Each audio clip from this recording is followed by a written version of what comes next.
everyone. I'm Laura Heigl with Century 21 Scheetz. I'm with Jordan Richmond today. With Hallmark Home Mortgage. And we're going to talk about appraisals related to new construction. Fun topic. How do they do an appraisal for a house that's not built? I mean, seriously, how do you do that? So it's a great question. It's one that I get often. Do you need an appraisal? You definitely need an appraisal if Okay. you're getting a loan. All right. And you know, even on a new build. Right. So the short answer to your question is we basically take a look at the plans, drawings, specs that your builder has drawn up. We look at those and then we look at all the houses around, and we compare the finishes and everything that have been promised in the bid and the drawings and the specs, and that's how we come up with a value. We don't give the builder all the money at once. If you're building a $500,000 house, you don't close and then we just write the builder a check for $500,000. We may give them $100,000 at closing to start building, and then what happens is once they need more money, they come to us, they say, we need more money, here's what we've done. We send the appraiser back out there. To make sure they've really done it? He makes sure that work is really done. Got it. And then we'll release more money. But then when the whole thing is finally done, that's when we send the appraiser back out. He may update his appraisal, double check comps, but he's going to make sure the work is done to the standard that was promised up front.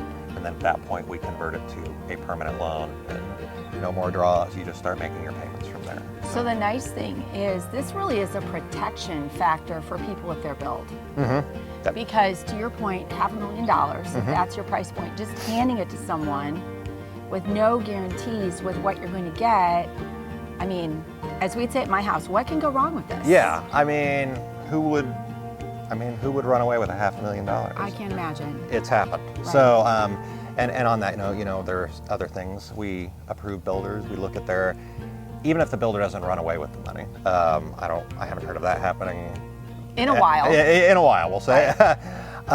But the other thing we look at is your last couple of years of tax returns as a builder. We ask for some references because more often than not, it's not that the builder steals the money.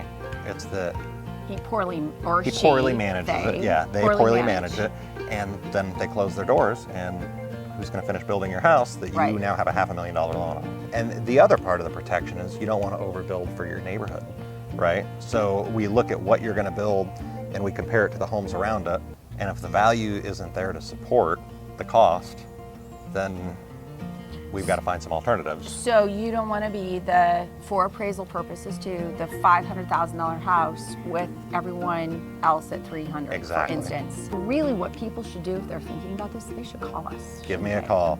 So for your financing, give me a call, 317-345-1717. It's my cell phone number, it's my only number.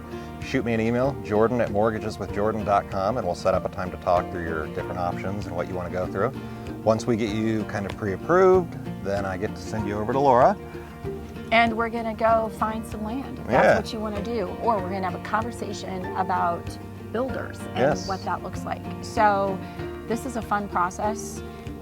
Working with a good lender and a good realtor doesn't cost you money, and it shouldn't cost you money, and it is absolutely to your benefit. So give us a call. In the meantime, thanks so much for watching today.